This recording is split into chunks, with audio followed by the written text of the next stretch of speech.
Paz do Senhor para a igreja. Amém? Vamos seguindo a nossa série Revitalizar.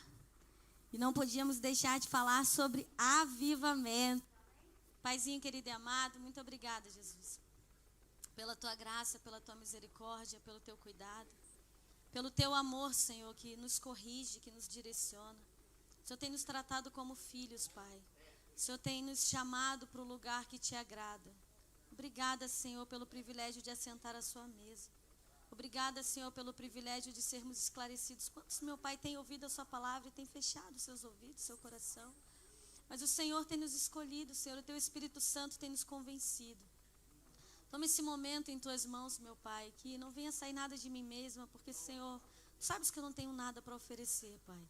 Mas que a tua palavra, meu Pai querido, possa ser transmitida aos nossos corações, Senhor.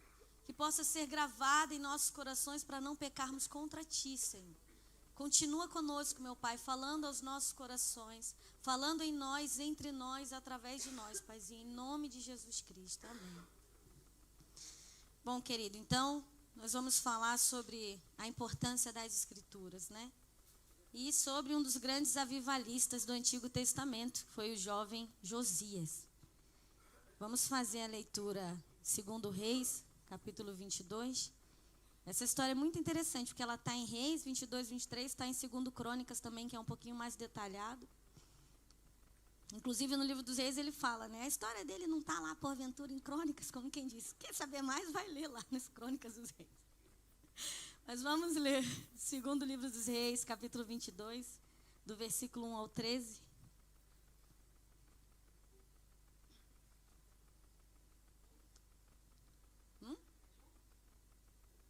Não é necessário. Pode acompanhar do jeito que os irmãos acharem melhor. Tinha Josias 8 anos de idade quando começou a reinar e reinou 31 anos em Jerusalém. Sua mãe se chamava Jedida e era filha de Adaías de Boscate. Fez ele o que era reto perante o Senhor, andou em todo o caminho de Davi seu pai e não se desviou nem para a direita nem para a esquerda. No 18º ano do seu reinado, o rei Josias mandou o escrivão Safã, filho de Azalias, filho de Mesulão, à casa do Senhor, dizendo: sobe aí Ilquias, o sumo sacerdote, para que conte o dinheiro que se trouxe à casa do Senhor, o qual os guardas da porta juntaram do povo, que os deem nas mãos dos que dirigem a obra e tenha a seu cargo a casa do Senhor, para que paguem aqueles que fazem a obra que há na casa do Senhor, para repararem os estragos da casa. Aos carpinteiros, aos edificadores e aos pedreiros, e comprem madeira e pedras lavadas para repararem os estragos da casa. Porém, não se pediu conta do dinheiro que se lhes entregara nas mãos, porque procediam com fidelidade. Então disse o sumo sacerdote Ilquias ao escrivão Safã: achei o livro da lei na casa do Senhor. E Ilquias entregou o livro a Safã e este o leu. Então o escrivão Safã veio ter com o rei e lhe deu o relatório, dizendo: teus servos contaram o dinheiro que se achou na casa e o entregaram nas mãos dos que dirigem a obra e têm a seu cargo a casa do Senhor. E relatou mais o escrivão Safã ao rei, dizendo: o sacerdote Ilquias me entregou um livro. E Safã o leu diante do rei. E tendo o rei ouvido as palavras do livro da lei, rasgou as suas vestes. Amém? E aqui a gente tem a maior demonstração do que é um avivamento. Louvado seja o nome do Senhor. Irmãos, um breve contexto histórico. A gente tem ali Israel dividido, né, entre Judá e Israel. Judá fica ali as tribos de Judá e Benjamim. Quando fala Israel, está falando das outras tribos, depois do reinado de Salomão. E é interessante que fala que Josias seguiu Davi, seu pai, etc. Mas ele vem de uma linhagem completamente trágica, né? A gente tem o avô dele, Manassés, depois o pai dele, Amon. Manassés foi considerado um dos piores reis da história. Fez aquilo que era completamente desagradável ao Senhor, inclusive o sacrifício de crianças, né, a Moloque, coisas que desagradavam completamente a Deus.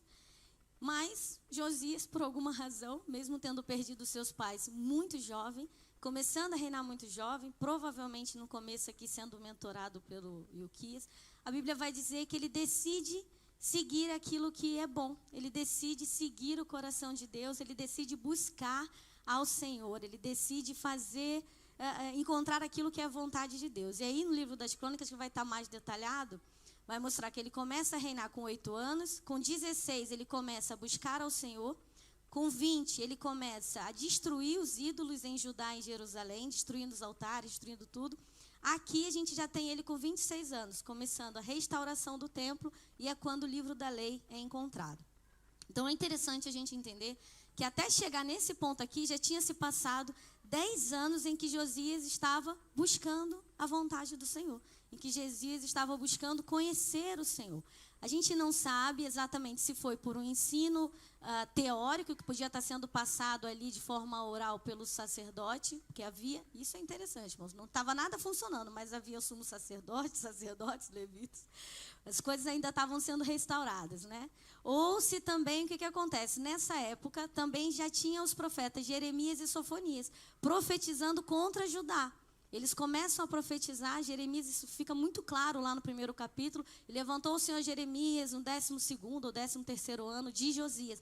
Então, eles já estavam falando aquilo que Deus estava totalmente decepcionado com aquele povo. O Senhor fala de Judá, ele fala, Judá podia ter seguido, olhado para Israel e ter se arrependido, mas não, resolveu fazer ainda pior do que eles fizeram.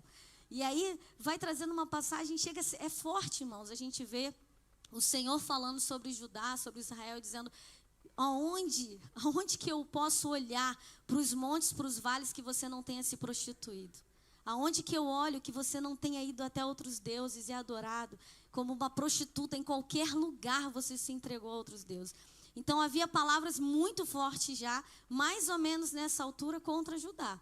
Entretanto, os irmãos vão ver que mais na frente, quando ele recebe a lei, se arrepende e manda o sacerdote ir buscar ao Senhor, os sacerdotes vão ali a uma profetisa chamada Uda. Não vão buscar a Jeremias, que profetizava ali naquela região. Mas o Senhor tem suas formas de agir, né, irmãos? E de valorizar as mulheres, né, irmãos? Olha que coisa linda. Nosso Deus não é um Deus machista. Que não significa que ele seja feminista. Enfim. Isso é outra história. Então, a questão aqui, irmãos, é o quê? Existe uma base, existe um processo que acontece até que o verdadeiro avivamento aconteça. Isso aqui é interessante, porque a gente pensa, começou a reinar com 8 anos, buscou o Senhor, achou o livro, fez o avivamento. Irmãos, existe 10 anos em que ele estava quebrando todos os altares, desfazendo tudo, transformando tudo. E é importante a gente pensar nisso. É igual quando a gente fala de Davi. Davi foi ungido rei pelo Senhor e etc. E o Senhor fez reinar. Mas a gente não pensa que existe um espaço ali de mais ou menos 15 anos entre a unção de Davi até que Davi realmente se torne rei. Então, existe uma preparação que parte de nós muitas vezes, porque Davi já era um jovem segundo o coração de Deus. E da vontade de Senhor de fazer com que as coisas aconteçam. Então, até que realmente se encontre a palavra, a lei do Senhor, aquilo ainda não está totalmente estabelecido. Se os irmãos forem mais para trás, vai ver que teve um outro rei chamado Joás, que também começou a reinar nessa idade, 7, 8 anos de idade, que também começa a restauração, quebrando, destruindo os templos, etc. Só que não acontece isso específico aqui. Não é encontrada a lei do Senhor, eles não se voltam para a lei do Senhor. Ele está fazendo aquilo que ele acredita que é certo, né? Ele está fazendo aquilo que ele acredita que é o correto. E muitas vezes nós estamos assim, buscando ao Senhor, fazendo aquilo que nós achamos que é o correto, que agrada o coração de Deus. Mas sem as escrituras, irmãos. Isso tudo é muito superficial. Porque a gente vai ver, quando fala ali no 8, no 11, que ele rasga suas vestes, ele estava fazendo tudo. Quando ele ouve a palavra, ele... Oi. Que isso? Acabou para nós, não tem solução aqui. A situação é muito pior do que eu imaginava. A situação está muito pior do que eu estava pensando. Então, nós precisamos da revelação da palavra do Senhor. Irmãos, o versículo 8 tem uma coisa muito interessante. Ele vai falar assim, achei o livro na casa do Senhor. Irmãos, ninguém estava procurando a lei do Senhor. Ela foi encontrada acidentalmente. No meio do tesouro, enquanto estavam buscando o ouro, a prata, na reconstrução do templo, encontra-se acidentalmente o livro da lei do Senhor, perdido dentro da casa do Senhor. E isso aqui é um alerta que Deus faz para nós, irmãos. Porque o abandono da Escritura não começa com uma rejeição deliberada, começa com descuido. Começa com nós termos acesso àquilo e simplesmente já nem sabemos onde está. Já nem sabemos o que aquilo significa. E é muito trágico quando nós ouvimos um sacerdote dizer: olha, achei o livro aqui dentro do templo. Acredita? Quem diria, né? Que dentro do templo do Senhor haveria o livro da lei. E aí, pronto, existem algumas discussões, que era o Pentateuco, outros dizem que era só o livro de Deuteronômio, que tem ali, né, as acusações daqueles que desobedecessem, as bênçãos, e ele percebe que o povo está completamente contrário à vontade de Deus. Não existe exatamente aqui um consenso do que foi que ele encontrou. Mas a gente vê que Deus honra o desejo de Josias de se achegar a ele. Porque Tiago 4 vai falar o quê? Se nós nos achegarmos a Deus, Ele se achegará a nós. Então há um desejo genuíno de encontrar Deus, de fazer aquilo que lhe agrada, e o Senhor permite que aquilo ali seja revelado a ele, para que ele descubra o caminho genuíno e verdadeiro de fazer aquilo que ele está querendo fazer. É do interesse do Senhor que nós encontremos o caminho correto de agradá-lo. É do interesse do Senhor que nós encontremos a maneira correta de adorá-lo. Não é eu adoro do meu jeito, faço do meu jeito, eu tenho o meu jeito. Não, irmãos, Deus tem o jeito dele.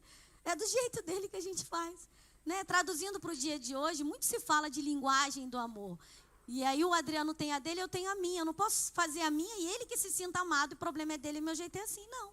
Eu tenho que identificar como que ele se sente amado para demonstrar o meu amor por ele, para que ele sinta isso genuinamente.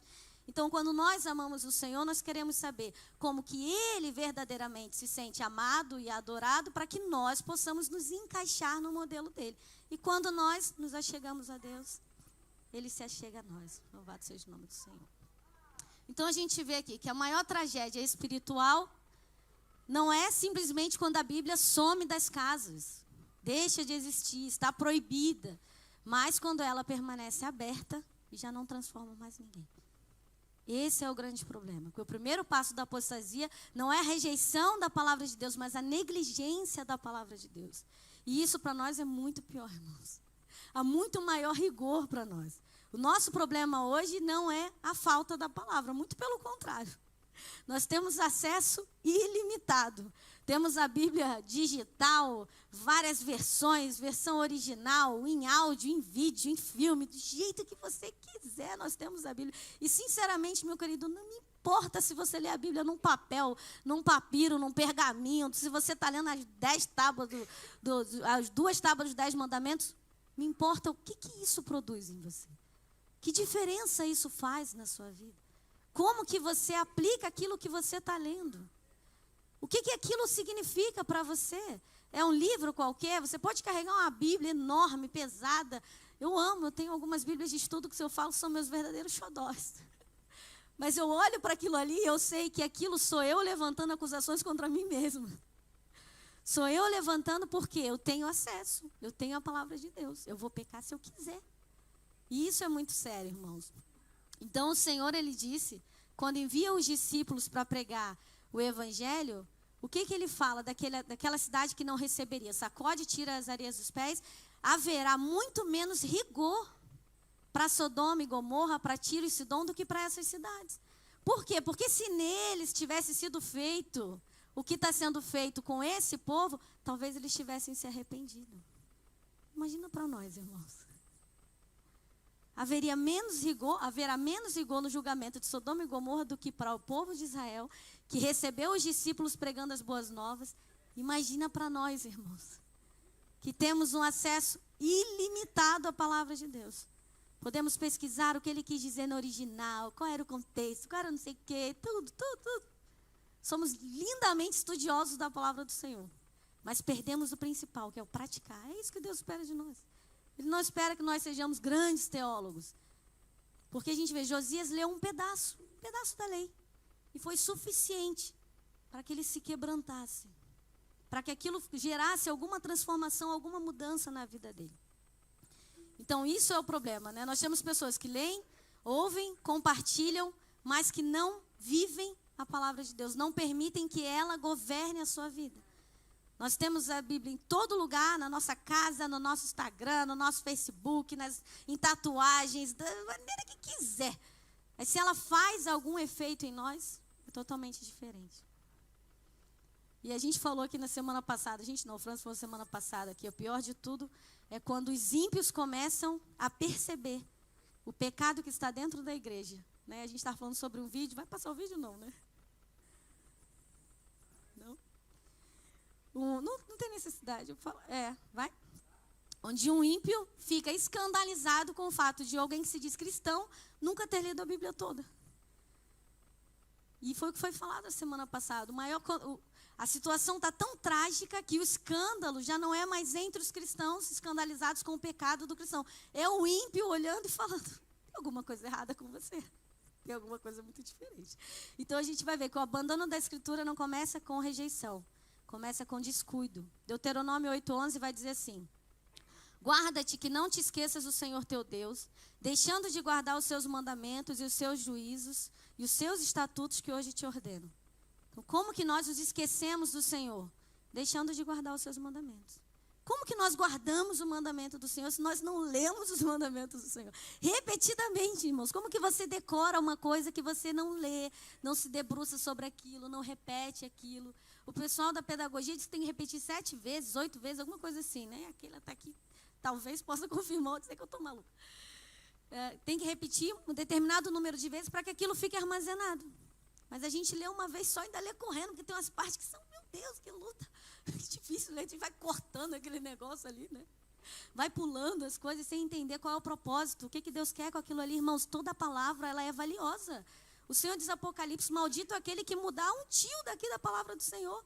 Uma vez eu estava ouvindo um diretor dar uma entrevista, ele era um artista, ele falava assim, na arte, nada é de graça. E ele falava sobre cenário, a roupa do pessoal, o diálogo, as coisas que aconteciam ali.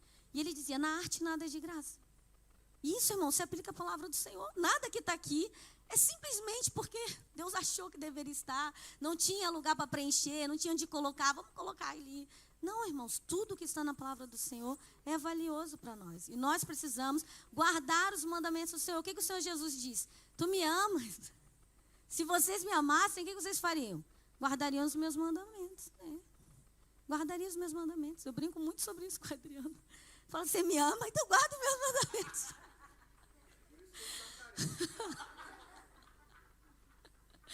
Eu falo as coisas, entra no ouvido e sai no outro. Aí você não me ama, guarda os meus mandamentos. Então, pelo amor de Deus, senão não vai dar certo. Então, irmãos, voltando ali ao povo de Judá. Estava vivendo, como diz Juízes 21:25. Naqueles dias não havia rei em Israel. Cada um fazia o que parecia certo aos seus próprios olhos. E é isso o espírito do nosso tempo, o relativismo, né? Quando a palavra deixa de ser a palavra final, verdadeira, genuína, a gente começa a ir cada um pelo seu próprio caminho, né? A gente pode ter diferentes entendimentos, revelações, dentro daquilo que está oculto na palavra. Porque aprova o Senhor não revelar todas as coisas. Aprova o Senhor que não fosse tudo linearmente claro para nós. Ou talvez até mas o nosso entendimento ainda não chegou lá.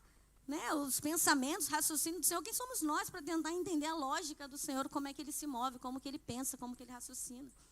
Então nós temos diversas abordagens teológicas sobre os mais variáveis assuntos. Mas sobre o que a Bíblia fala e é a palavra final, nós nos calamos, irmãos. Nós simplesmente nos calamos. A Bíblia precisa ser a palavra final e nós precisamos estar prontos para defendê-la.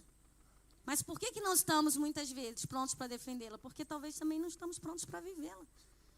Como que eu vou passar para o outro aquilo que nem eu quero fazer? Como que eu vou falar para o outro aquilo que nem eu faço? O meu nível de hipocrisia, ele vai gritar para aquela pessoa que está ouvindo a palavra. Mas é difícil, irmãos, porque exige muita disciplina e muita disposição.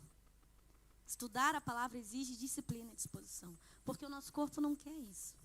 A nossa carne não quer isso. O inimigo sabe o que vai acontecer se nós recebermos um verdadeiro esclarecimento das Escrituras através do Espírito Santo de Deus.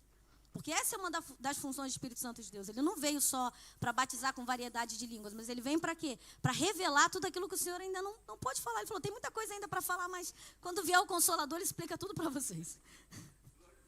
Ele vai dar todo esclarecimento daquilo que ainda está faltando. Vai explicar tudo que precisa ser explicado. A gente vê Paulo falando, 1 Coríntios, capítulo 9, versículo 25 ao 27.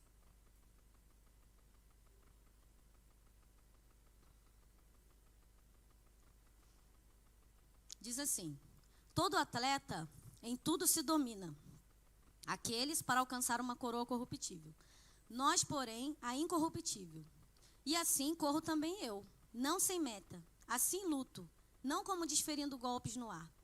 mas esmurro o meu corpo e o reduzo à escravidão, para que, tendo pregado a outros, não venha eu mesmo ser desqualificado. Irmãos, olha que forte isso daqui. Eu esmurro o meu corpo e o reduzo à escravidão, para que, não tendo eu mesmo pregado, venha ser desqualificado. E nós temos visto isso muitas vezes, infelizmente. Quantos líderes, pastores, grandes teólogos, pregadores, escritores, sendo revelado uma vida de pecado, de promiscuidade. Porque é muito fácil, irmãos, estudarmos a palavra de Deus e não permitir que ela faça o que precisa ser feito. Não abrirmos o nosso coração, não sermos confrontados. Essa é a função da palavra. E nós não queremos isso. Muito fácil nós criarmos uma justificativa para o nosso pecado, para o nosso erro, e a palavra passa por nós, só passa aqui, ó. Mas aqui não faz efeito absolutamente nenhum, ela é um canal. E vira negócio, vira comércio, vira status, mas não cumpre o que precisa cumprir, que é a transformação. Então Paulo, ele vai dizer, isso aqui, irmão, isso aqui é disciplina. Eu esmurro o meu corpo, porque eu não quero, não estou afim de ler, não estou afim de orar, não estou com paciência, com tempo, com disposição. E aí a gente volta para pregações muito antigas, em que Deus não é o centro da nossa agenda, mas a gente encaixa Ele em algum buraco na nossa agenda. Então tudo também somos nós que causamos, né? Nós criamos. Quando o Senhor, ele fala, de que está reclamando? O homem está reclamando de quê? Vai reclamar dos seus pecados. Reclamando de mim? Ai, Deus, que você não me dá vontade. Ai, porque a vontade é Deus que eu querer efetuar. Que desculpa esfarrapada é essa, irmão? Para não ter disciplina, para não ter compromisso, para não ter comprometimento, para não ter responsabilidade. Não, irmão, mas é Deus que opera o querer, Ele não está operando. Pelo amor de Deus, irmão. Me irrita com esse negócio desse, não senti o tempo. Deu até calor aqui. O quão disponível nós estamos, irmãos, para esmurrar o nosso corpo e reduzi-lo à escravidão. Para saber, eu não estou com vontade, não quero, Senhor, não quero. E termos que orar. E eu ouvi uma vez um homem que dizia, ore sem vontade, ore com vontade, ore até a vontade voltar. Mas vai orar ao Senhor. Você não sabe o que orar, não está com vontade, não quer orar, abre os salmos, ora um salmo do Senhor. Dedica ao Senhor aquilo ali. Você também precisa falar, não, senta ali e fala, Senhor, eu estou aqui. Só quero estar aqui contigo. Eu só quero passar tempo aqui. Gastar tempo. Não é nem investir tempo, não espera nada, não. Fala, vou gastar meu tempo aqui com você. Mas é difícil, irmãos, esmurrarmos o nosso corpo quando nós precisamos levantar, às vezes, mais cedo para conseguir ter tempo para fazer um devocional, uma oração, ou dormir mais tarde, ou parar no meio do dia. Isso para mim também, irmão, não faz diferença nenhuma. Se for devocional de manhã, de tarde, de noite, sinceramente. Só dedica alguma coisa ao Senhor. E a palavra é a espada, corta para lá e para cá, tá, irmão? Fica achando que eu sou santa aqui, não. Então, irmãos, quando não existe a autoridade da palavra dentro da casa do Senhor, nas nossas vidas, cada pessoa cria sua própria moral, sua própria verdade. Decide o que acha certo. Então você fala, pessoa, mas é que eu não acho que é assim, não. Tá, mas está escrito aqui, mas é que eu acho que isso não foi pra gente, sabe? Eu acho que isso é uma outra coisa aí. A Bíblia já virou um livro só histórico. A pessoa só se baseia ali, não, mas a gente tem que saber o contexto histórico, né? Isso não é pra gente. Não, irmãos, tem aplicação também no dia de hoje. Deus quer falar alguma coisa para nós. Você realmente está focando só no contexto histórico ou isso é uma desculpa do seu coração para não fazer aquilo que você percebe que está fazendo de errado? Sonda seu coração, você vai descobrir. Sonda a intencionalidade de si mesmo, você vai descobrir. Sai da superficialidade. As experiências substituem a Escritura. A Bíblia fala uma coisa, mas a pessoa fala assim, não, mas Deus falou comigo. Não, mas eu sonhei, mas Deus me revelou, mas Deus não sei o quê. Olha aqui que eu estou toda arrepiada enquanto eu falo com você. Irmãos, pelo amor de Deus. Não existe Espírito Santo agindo contra a palavra de Deus. É impossível, irmãos. Isso é impossível. Não existe ação do Espírito Santo de Deus sem a confirmação da palavra de Deus. Muito pelo contrário. Ele é toda a confirmação do que a palavra de Deus falou sobre ele. A cultura substitui a verdade, irmãos. Não interessa se é a cultura do lugar. Se aquilo é contra a palavra de Deus, tem que ser transformado e acabou. Não importa. Então a gente vai agora pregar num país onde existe pedofilia, onde existe abuso sexual infantil, onde existe agressão à mulher, onde existe subjugação, onde existe autoritarismo e não autoridade. Vamos nos conformar porque é o contexto cultural do lugar. Então a Bíblia serve de quê? E muito interessante que agora, não vou citar nomes, há um povo que diz que nós somos bibliólatras, né? Bibliólatras. Idolatramos a Bíblia. Olha que privilégio, irmãos. Sim, continue. Exatamente, você descobriu exatamente o que nós somos. Você descobriu exatamente, a ideia é mesmo essa. A ideia é mesmo pegar aqui a palavra de Deus e ela é o alvo, é ali o objetivo. De que maneira isso poderia ser uma ofensa? De que maneira isso poderia ofender o povo de Deus? Mas pronto. Depois, as pregações passam a ser motivacionais, psicológicas. Nossa, tanta manipulação, tanta manipulação. Eu queria muito um fundo musical aqui que ia me ajudar a manipular. Ia me ajudar a criar um ambiente. Tanta manipulação, irmãos. Frases de efeito, uma psicologia barata, rasa, frágil, que só é usada para manipular pessoas, não é usada para transformação, para acolhimento, para auxílio, mas puramente para manipulação. Puramente para fazer com que as pessoas ouçam o que eu... Irmãos, pouco importa o que eu estou falando aqui, ouça a palavra de Deus. Que você saia daqui e nem se lembre quem foi que pregou hoje, mas ouça a palavra de Deus. Em nome de Jesus. Pregações com pouca ou nenhuma exposição bíblica. Se você não tem paciência para ouvir uma pregação expositiva, irmãos, isso é um sinal, pelo amor de Deus, acorda, desperta a sua vida. Você não tem disposição para estudar, para ler, e depois quando o outro mastiga e dá para você, você também não tem disposição para ouvir, alguma coisa está acontecendo. Pelo amor de Deus, a pessoa cozinhou o negócio, cortou picadinho, está aqui, só botando no pratinho. Ah, está aqui bonitinho. Você não teve nenhum trabalho. Ai, não gosto não. Mas eu também gosto de outro tipo de pregação, mas não dá para a gente viver disso. Quem é que vive esse drive-thru, irmão? Pelo amor de Deus. Não dá para viver disso. Nós precisamos de alimentos sólidos. De vez em quando a gente quer uma coisa, né? Mais light. De vez em quando a gente quer uma pizza, um hambúrguer, um negócio. Aí você vai lá buscar onde é que você sabe que tem. Amém, tá tudo bem com isso. Não tem problema nenhum. Mas ali no dia a dia, o que te sustenta é o alimento sólido. É o alimento saudável. É isso que vai sustentar, que vai te manter de pé. Confusão moral, falta de consciência espiritual, acomodação com o pecado é a pior coisa, irmãos. A gente ouve falar, a pessoa estava 10 anos, 8 anos em pecado. Como, irmãos? Como isso é possível? Como que é possível um negócio desse? E aí a gente vê o que foi pregado semana passada, entregues às suas próprias vontades. A pessoa fez uma vez, aí Deus não revelou a ninguém, né? Não subiu o irmãozinho para falar, igual falava lá com o Cristiano. Pode voltar daí da porta mesmo que eu te vi lá. Irmãos, não apareceu ninguém, Deus não revelou nada. Tá bom, estou aqui quietinha aqui no pianinho aqui, continuo fazendo a minha vida. Um risco tremendo. A pior coisa que pode existir, irmãos, é o Senhor nos entregar a nós mesmos. Essa é a pior coisa. É Deus permanecer que a gente fique num pecado. Sem trazer exposição, sem nos curar, sem nos tratar, sem revelar aquilo que está em oculto. Porque a gente continua, porque depois chega um nível que a gente já não tem coragem de confessar. Chega num ponto que eu não tenho mais coragem de falar. Eu não quero mais contar. Para quem que eu vou contar isso daqui? Aí o medo de ser condenado, de ser julgado, de ser apontado, vira uma bola de neve, irmãos. Então, quando for bem lá no começo, eu gosto muito e repito muito a frase do Josué Gonçalves, que é quem confessa a tentação não confessa pecado. Então, lá no começo, está começando a sentir vontade, vai procurar uma pessoa de confiança. Vai inclinar seu coração, essa pessoa vai orar com você, vai ajudar você.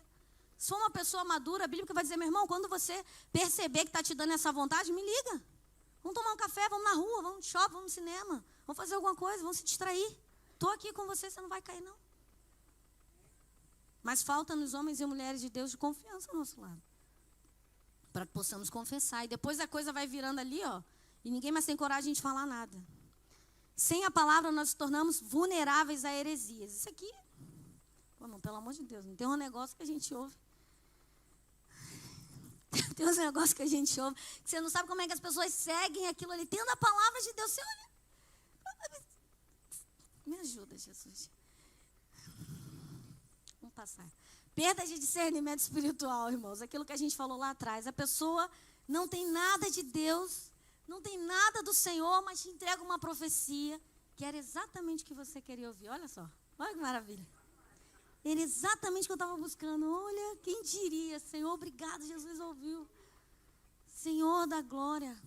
Pessoas que criam intrigas, contendas, inimizades, pessoas que fazem fofoca, pessoas que não têm comprometimento com a palavra do Senhor, mas são um vaso de Deus. Tem alguma coisa errada, irmãos? Tem alguma coisa errada, pelo amor de Deus? Que o Espírito Santo... Que brincadeira é essa? Que isso? É a mula de Balaão agora? Tem alguma coisa, né? A gente precisa ter discernimento. Nós falamos aqui terça-feira, uma vez, no culto de oração, buscar dons espirituais, principalmente, irmãos, discernimento do Espírito. Nós estamos numa época que precisamos de discernimento espiritual, porque há muitas vozes. Muitas vozes, são podcasts, são vídeos, são muitas vozes. E a pessoa só precisa parecer fazer uma grande coerência, falar de uma forma muito convincente, pronto. Pegou o nosso coração. Nossa, realmente, eu nunca tinha olhado por esse ângulo. Talvez porque não era para você olhar, mas... Pelo amor de Deus, seja o poder. Sem a palavra, irmãos, sem a autoridade da palavra, somos vencidos pelas nossas vontades, pelas tentações, somos vencidos por Satanás. Irmãos, como que Jesus venceu Satanás? O Todo-Poderoso, que tinha poder para fazer um monte de coisa, cai fogo do céu, vem redemoinho, vem não sei o quê. Não, você olha para ele e fala, está escrito, assim, assim, assado. E o diabo, mas não sei o que, está escrito, assim, assim, assado. Já vai, então, mas também está escrito. Mas está escrito também, porque o inimigo vai te tentar na palavra, irmão. Se você não souber, não conhecer, ele usa a palavra contra você. Então ele fala, mas não está escrito que aos seus anjos dará ordem ao teu respeito. Ele mas também não está escrito, não tentará o Senhor teu Deus. A gente tem que ir, ó. Como é que o Senhor Jesus venceu o diabo, irmãos, no deserto? Não foi com línguas estranhas? Não foi com poderes sobrenaturais? Não foi nem com exorcismo. Foi simplesmente dentro da palavra de Deus. Ele podia ter dito, sai daqui. Sai daqui. Você está louco, velho. Sai daqui. Você perdeu a noção do perigo. O que você passa aqui agora? Que abuso é esse? Mas não. Dentro da palavra, irmãos, é assim que nós vencemos. É assim que nós vencemos. Sem a palavra, nós perdemos a capacidade de sermos avivados, porque é ela quem produz o verdadeiro avivamento. Na igreja, o discipulado desaparece. Nós formamos frequentadores de culto. E não pessoas dependentes do pastor, da liderança, de quem quer que seja. Por quê? Porque é a palavra que ensina continuamente no dia a dia, né? No nosso comportamento, na nossa vida. E o mais grave, a igreja se reúne, mas não é confrontada pela palavra. Mas tem uma coisa que a gente faz aqui, é confrontar. Uma coisa que a gente faz aqui é confrontar com a palavra. Nós mesmos, é o confronto geral aqui. Ao Senhor o tempo todo, nos colocando. Vocês querem buscar a minha face, né? Então, deixa eu te mostrar um negócio que o caminho é bem mais estreito do que vocês estão pensando. E essa é a grande dificuldade dos nossos dias hoje, irmãos. Tolerar o confronto. Nós fugimos do confronto. Nós temos que falar alguma coisa. Chat, manda mensagem para a pessoa falando assim, assim, assim, assim. Chat, responde essa pessoa aqui assim, assim, assim, assim. Eu não quero sentir aquilo, eu não quero expor a minha fragilidade, a minha vulnerabilidade. Eu não quero que a pessoa saiba que eu fiquei surtada com aquela mensagem que ela mandou. Então eu vou lá, chat. Aí o chat fala assim, realmente essa mensagem está muito forte. Nossa dificuldade, tolerar, suportar o confronto. O que a palavra diz em Hebreus 12:5? Não desmaies quando for corrigido pelo Senhor. Por quê? Porque existe um risco de você desfalecer quando Deus falar contigo para te corrigir. Você vai, ai Senhor, mas você não me entende. Ai Senhor, mas você não sabe. Ai Senhor, você não viu o que eu passei. E aí ele fala, não desmaia não, tá? Quando o Senhor corrigir, você aguenta firme ali. Aguenta porque é amor, irmãos. É amor, é cuidado. Somente um pai que ama corrige os seus filhos. A gente vai ver no 11 que Josias fez exatamente isso. Tendo ouvido o rei as palavras do livro da lei, rasgou as suas vestes. Antes, você vê, Safã também leu, mas não produziu absolutamente nada. Ele não tinha um coração ensinável para aquilo. Ele não estava voltado. Josias não. Josias ouve, entra em desespero. Meu Deus, deu muito ruim para a gente aqui. Aí ele se arrepende, rasga suas vestes com o maior sinal de humilhação para o rei. Faz tudo aquilo, fala, vai lá consultar, como quem diz. Eu me arrependi, vai com o Senhor, vai voltar atrás, né, do julgamento. Era isso, esse era o ciclo de Israel, né? E aí vão lá consultar e eles falam, olha, é isso mesmo que vai acontecer. Mas faz o seguinte, porque o teu coração se converteu, porque o teu coração se enterneceu, Deus viu que você se arrependeu, você vai ser poupado, você não vai ver a destruição que vai vir sobre o teu povo. Vou deixar você viver em paz até o fim dos seus dias e vai correr tudo bem. Sabe por quê, irmãos? A coletividade, ela não anula a individualidade.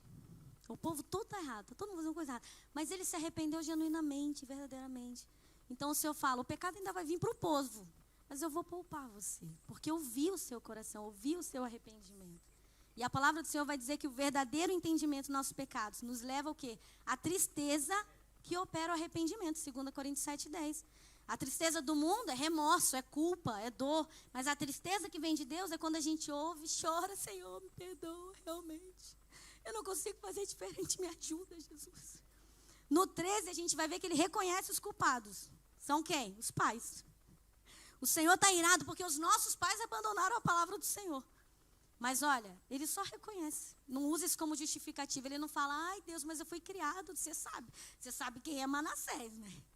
Você sabe quem é Amon, foi o povo que, de onde eu vim, como é que eu ia fazer? Não, irmãos, sem justificativa diante do Senhor. A gente só abaixa a nossa cabeça quietinho e pede perdão ao Senhor. Você lembra lá de Jó, Deus falando, Jó, então, onde é que você estava quando eu criei o universo mesmo?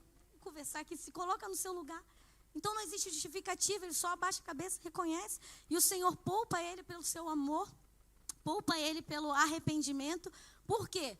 Agora é o avivamento. Isso é avivamento, irmãos. É a palavra transformando e produzindo vida. É a palavra gerando um coração diferente.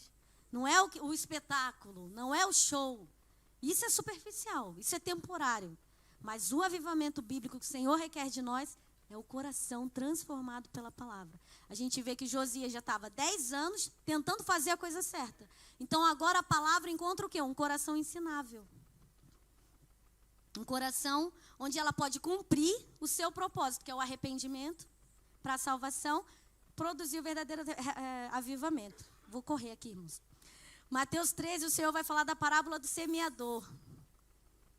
E o que ele explica com essa parábola? A palavra era a mesma. O que faria diferença ali seriam os corações que receberiam aquela palavra. Isso ia influenciar diretamente no resultado que a palavra ia produzir, no resultado que a semente ia produzir. Ainda no 13, no 14:5, ele diz assim, nele se cumpre a profecia de Isaías, que diz, ouvindo ouvireis, mas não compreendereis, vendo vereis, mas não percebereis. Por quê? O coração desse povo está endurecido. Ouviu de mau grado com os seus ouvidos. Fechou os olhos para que não veja, e ouça com os ouvidos e compreenda com o coração, e se converta e eu o cure. Ouvimos de mau grado. Não queremos ser confrontados com a palavra do Senhor. Fechamos o nosso coração. O nosso primeiro impulso é, mas eu acho que isso não é meio assim não. Vou estudar essa palavra aí para ver se é isso mesmo. Por quê? Você quer realmente estudar ou você só quer arrumar uma desculpa ali? Uma justificativa, um negócio. Né? E por isso diz em Salmos e repete lá em Hebreus, se hoje ouvides a minha voz, não endureçais o vosso coração. Porque é uma tendência. Quando nós sentimos atacados, o que a gente faz? Se defende. Então, quando você está se sentindo atacado, se é pela palavra de Deus, irmãos, baixa sua cabecinha, fica quietinho assim, ó, não fala nada não, só pede perdão a Deus. E deixa o Espírito Santo fazer a obra dele. Então, a gente vai ver que essa é a imagem não distorcida do avivamento verdadeiro. Ele busca o Senhor, reconhece a sua condição, se humilha, se arrepende. Depois, o que ele vai fazer no capítulo 23? Lê a palavra para o povo, faz um novo concerto com o povo, com o Senhor. Está aqui. O avivamento é isso. É a igreja reconhecendo o caminho do Senhor, vivendo um coração transformado pela palavra, mudando, vivendo a missão do Senhor na sociedade, a sociedade vendo a transformação que Deus faz no coração do homem e se convertendo ao Senhor. Esse é o caminho do verdadeiro avivamento, né, irmãos? É Deus tornando vivo o coração que estava morto, o coração que estava distante, o coração que estava adormecido. E o nosso perigo, irmãos, é ignorar o poder das Escrituras. É possível, irmãos, nós estudarmos a Bíblia sem permitir que ela transforme nosso coração. Completamente possível. Nós temos ateus teólogos, por incrível que pareça, que acham super interessante. A ideia de Deus, o conceito de Deus, a ideia da religião na sociedade, e estudam a palavra de Deus lindamente. Sabem mais versículos de cor do que eu, mas não permitem que aquilo transforme o seu coração. A gente vê em João 5, 39 e 40, diz assim: examinai as escrituras, porque julgais ter nela a vida eterna, e são elas mesmas que testificam de mim. Contudo, não quereis vir a mim para ter de vida. Ele estava falando com os escribas: vocês conhecem a Bíblia, examinam as escrituras, ela está falando de mim, mas vocês não querem vir a mim. Sabe por quê, irmãos? Se a gente não estiver disposto a ser confrontado com a ideia que a gente criou, dentro daquilo que a gente leu, nós jamais vamos ultrapassar essa leitura natural e viver o poder da palavra. Eles não conseguiam aceitar que Jesus, Nazaré, era o Messias. Era impossível, porque eles tinham criado uma ideia de um Messias que viria como rei. Né, que viria restaurar todas as coisas, que eles iam reinar, e que ia ser uma coisa linda e maravilhosa, todo mundo no seu cavalo, tomando posse, mata todo mundo, isso aqui é maravilha. E não foi nada disso, o Senhor vem para ensinar a servir. E eles falam: não, isso aí já é demais, né? Eu estou aqui, no topo aqui do negócio, você quer que eu vá lá lavar pé de discípulos? Esquece. Então, se nós não tivermos um coração disponível para ser confrontado, nós não vamos conseguir viver, irmãos. E isso é o importante. Você imagina, por exemplo, uma pessoa que está com uma doença terminal e um médico super renomado, pai da genética, escreve para ele ali um documento com a receita do remédio que vai curá-lo, definitivamente. Ele fica super feliz com aquela receita. Meu Deus, olha isso, foi fulano de tal que me deu, isso aqui é maravilhoso, isso aqui é cura definitiva para isso. Aí ele pega aquela receita, emoldura a receita, bota à exposição na casa dele, mas nunca faz. Ele nunca manda produzir o bendito remédio e vai continuar morrendo ali lentamente. Olhando para a receita, admirando, as pessoas vão na casa dele, tira foto, vai lá, manda fazer, é curado, é transformado. Mas ele continua só admirando, expondo, mas não permitindo que aquilo verdadeiramente transforme a sua vida. Irmãos, a Bíblia inteira é a história do nosso Cristo, do nosso amado, do desejado das nações. Se nós o amamos, nós vamos desejar ardentemente conhecê-lo, desejar ardentemente agradá-lo. Tem o vídeo? Vai dar para passar? Irmãos, olha, já fica de antemão. Esse rapaz, ele é um ímpio, ele é um ateu. E é uma crítica muito interessante que a gente precisa ouvir.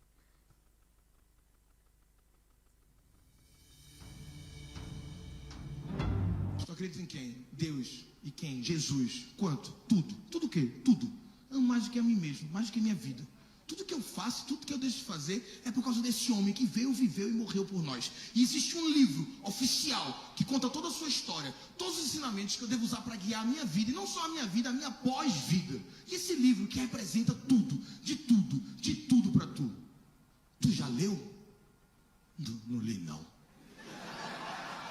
Não, peraí que eu fiquei confuso. Não é tudo, tudo. E tu leu? Não deu para mim, não. Mas o que foi que houve? Grande. Tu já viu o tamanho, irmão? Esse enorme. Não deu. Não contou. Só difícil. Às vezes eu vou domingo num lugar que tem um cara que lê só o filé mignon, gente. Só o creme da creme. Às vezes a gente canta os pedacinhos juntos. Tatuei um trecho aqui no braço. Tu leu e se emocionou? Não. Vi na bio do Instagram do meu pastor. E Senhor dos Anéis, já li tudo 2 vezes. Harry Potter, sei todos os golpes. Sabe quem é Christian Grey? Mas não tem a menor ideia quem é Caim. E aí a culpa é do comediante que está fazendo piada. As pessoas saem desse show e começam a ler a Bíblia. Pode contar. Juro pra tu, me mandam fotos. Tô lendo, viu? Mas nunca mais um ateu vai mostrar na minha cara que eu não sei da minha religião. E aí eu vos pergunto, tô ou não tô passando a palavra? À frente. Confronto, né, irmãos? É uma vergonha ou não é? É humilhante ou não é? É o mundo escandalizado com a nossa falta de amor e compromisso. Então é isso mesmo, é tudo, representa tudo para você, o amado da tua alma, e tu não sabe nada sobre ele. Só tem um livro que fala tudo sobre ele, irmãos, tudo. Eu separei aqui para a gente terminar. A história de Cristo, nosso amado, desejado das nações, dentro da palavra de Deus. Prometido, revelado e glorificado. E se nós o amamos, nós vamos desejar conhecê-lo. E aí tem um panorama muito interessante. A gente mostra desde o começo. Olha, em Gênesis, ele é a palavra viva, que ordena o caos, que cria vida. Em Êxodo, ele é o Cordeiro Pascal, o libertador da escravidão. Em Levítico, ele é o nosso sumo sacerdote, o sacrifício perfeito. Em Números, ele é a rocha ferida que sacia a sede, a coluna de fogo que nos guia. Em Deuteronômio, ele é o profeta fiel, cuja palavra nós devemos ouvir. Em Josué, ele é o capitão da nossa salvação. Em Juízes, o juiz e libertador que levanta o povo. Em Ruth, ele é o parente remidor, que nos resgata com amor. Em Samuel, ele é o rei segundo o coração de Deus e o profeta confiável. Nos reis, ele é aquele que é maior do que o templo de Salomão. Nas crônicas, ele é o rei que traz o avivamento, a restauração. Em Esdras e Neemias, ele é o reconstrutor das muralhas e do culto espiritual. Em Esther, ele é o intercessor genuíno, aquele que entra na presença do rei para reverter o nosso decreto de morte. Em Jó, ele é o redentor vivo, ele é o advogado que Jó queria que se colocasse para defendê-lo diante do rei. Em Salmos, ele é o nosso socorro bem presente, o bom pastor. Em Provérbios, ele é a própria sabedoria personificada. Em Eclesiastes, ele é aquela realidade que não está debaixo do sol, como tudo que é inútil. Ele está além do sol. Em Cantares, ele é o noivo amado que se deleita no seu povo. Em Isaías, o Emanuel, o príncipe da paz. Em Jeremias e Lamentações, ele é o renovo de justiça e o profeta que chora por nós. Em Ezequiel, ele é o rio da vida, as águas que fluem, que trazem cura às nações. Em Daniel, ele é o quarto homem da fornalha, ele é o filho do homem glorificado. Em Oséias a Malaquias, ele é o marido fiel, o sol da justiça, o desejado das nações. Nos evangelhos, ele é o rei, o servo, o homem perfeito e o filho de Deus. Em Atos, ele é o salvador das nações, a graça que rompe as barreiras geográficas comuns, culturais. De Romanos a Colossenses, ele é a nossa justificação, a nossa paz, a plenitude de Deus. Em Tessalonicenses, ele é o Senhor que em breve virá. Em Timóteo, ele é o mediador entre Deus e os homens. Em Tito, ele é a fé manifesta. Em Filemão, ele é o amigo mais chegado que irmão. Em Hebreus, ele é o autor e consumidor da fé. Tiago, Pedro, João e Judas, ele é o nosso advogado, o exemplo de sofrimento, a nossa segurança contra o tropeço. Em Apocalipse, ele é o alfa, o ômega, ele é o leão da tribo de Judá, ele é o rei dos reis, ele é o senhor dos senhores, ele é a revelação final, a completude de todas as coisas. Então que nós possamos buscá-lo verdadeiramente, conhecer a Deus, saber a vontade dele para nós, o que as escrituras revelam para nós, com um coração ensinável, com um coração disposto a ser confrontado, para que nós possamos crescer na graça e no conhecimento desse Deus Todo-Poderoso. Amém? Eu agradeço a oportunidade, em nome de Jesus.